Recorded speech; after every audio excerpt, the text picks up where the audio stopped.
À Moscou se trouve notre invité Igor Delanoë. Bonjour et merci de répondre à France 24. Vous êtes le directeur adjoint de l'Observatoire franco-russe. Julian Colling nous le disait à l'instant, la stupeur est générale. Quel est l'état d'esprit des Russes aujourd'hui après ces attaques au drone sur la capitale? Vous ressentez l'inquiétude?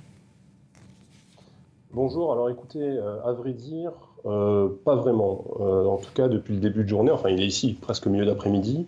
Évidemment, tout le monde en parle, c'est dans les discussions, mais je ne ressens pas de fébrilité ni d'inquiétude. Dans les transports en commun que j'emprunte quotidiennement, ce matin, les gens étaient en train de lire leurs journaux, regarder leur téléphone. J'avais pas le sentiment de voir face à moi des mines paniquées ou autres. À vrai dire, moi, je l'ai appris de la part de proches qui m'ont contacté depuis la France pour me demander comment ça allait. Il y a eu des drones qui sont tombés. J'avais pas eu même eu le temps de prendre connaissance en réalité de ces attaques. Donc moi, j'aurais tendance à dire que ça fait partie de la nouvelle réalité, mais que cette nouvelle réalité est quelque peu dissonante. Parce que d'un côté, dans le centre-ville, par exemple, où je me trouve présentement, les terrasses sont bondées, les gens vont dans la rue, en plus on a un temps magnifique aujourd'hui. Enfin, il y a vraiment une ambiance estivale ou pré-estivale. On n'a pas le sentiment que les gens sont prêts d'aller aux abris.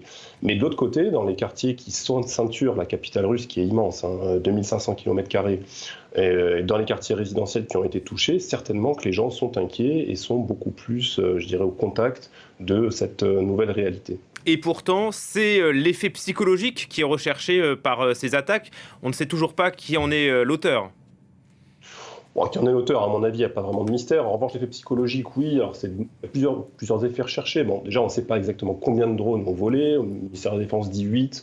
Ce matin, sur les réseaux sociaux qui foisonnent de vidéos, comme c'était indiqué par votre confrère juste avant, on entendait en réalité d'autres évaluations. Il y a différents types de drones qui auraient pu être utilisés. Bon, on en saura peut-être plus dans les jours qui viennent, mais le fait est que ces drones se dirigeaient à l'évidence vers la capitale, vers le centre. Je ne vois pas trop ce qui ciblait a priori comme quelle était leur cible exacte. Une bonne partie d'entre eux probablement s'est craché sur le trajet, puisque je rappelle qu'il y a plusieurs centaines de kilomètres à parcourir pour arriver à Moscou depuis la frontière ukrainienne.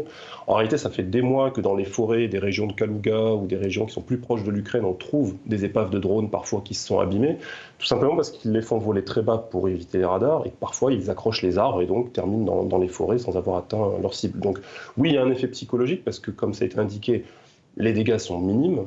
Il y a très peu de blessés et par conséquent, c'est plus l'impact médiatique, l'impact psychologique que l'impact en termes de dégâts qu'a provoqué cette attaque. Celle-là devait arriver.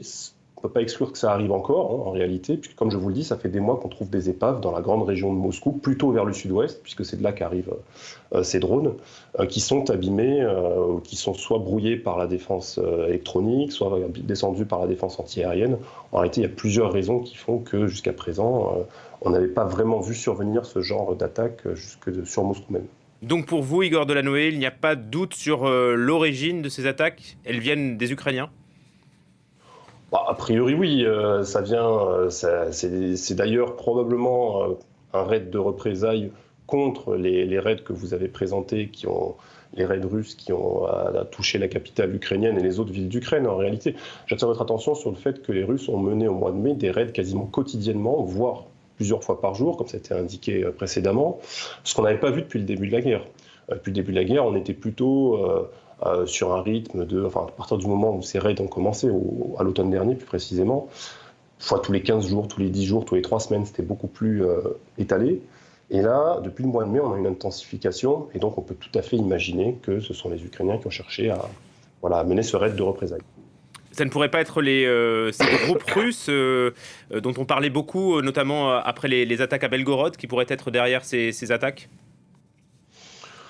C'est possible, tout dépend du type de drone qui a été utilisé, de la longe de ces drones. Pour ce qu'on en sait, ils avaient une charge explosive qui était assez limitée, on parle peut-être de 20 kg tout au plus.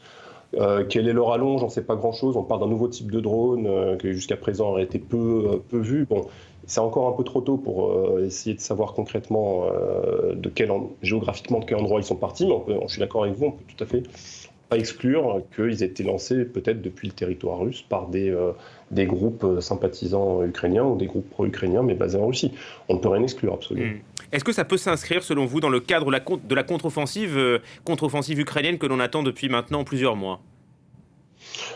C'est possible. Alors là, quand on écoute les déclarations qui proviennent de Kiev, certains expliquent, comme M. Boudanov, donc patron du renseignement militaire, qu'en réalité elle a déjà commencé. M. Zelensky expliquait, je crois, hier que ça y est, les ordres ont été donnés, elle va commencer dans les jours qui viennent. Bon, on comprend qu'il y a une guerre de l'information ou une technique de désinformation pour créer un brouillard autour de cette contre-offensive. Donc, oui, rétrospectivement, peut-être qu'on pourra dire dans 8-10 jours que c'était déjà, ça faisait partie de la contre-offensive. Mais une fois encore, les dommages ont été extrêmement marginaux.